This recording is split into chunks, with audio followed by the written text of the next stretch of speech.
નમસ્કાર, હું છું સરપંચ શ્રી રિપિન ગામિત. આજ હું તમને વહાલી દીકરી યોજના વિશે માહિતી આપીશ.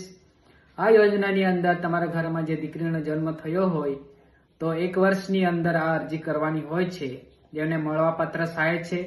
દીકરી જ્યારે પ્રથમ ધોરણમાં પ્રવેશ વખતે 4000 રૂપિયા સહાય મળવાપાત્ર છે અને 9મા ધોરણના પ્રવેશ વખતે 6000 રૂપિયા, અને જ્યારે 18 વર્ષ પૂર્ણ થાય છે ત્યારે ઉચ્ચ શિક્ષણ માટે એઓને 1 લાખ રૂપિયા સહાય મળવા પાત્ર છે. તથા જો 18 વર્ષ પૂર્ણ થયા અને લગ્ન કરવાના હોય તો એઓને 1 લાખ રૂપિયા સહાય મળવા પાત્ર છે. જેના વહાલી દીકરીના જરૂરી ડોક્યુમેન્ટ છે: દીકરીનું જન્મનું પ્રમાણપત્ર, દીકરીનો આધાર કાર્ડ, માતા પિતાનો આધાર કાર્ડ, રેશન કાર્ડ, આવકનો દાખલો સંયુક્ત માતા પિતાનો, માતા પિતાની એલસી, જો અભણ હોય તો ઉંમરનો દાખલો, લગ્નનું પ્રમાણપત્ર.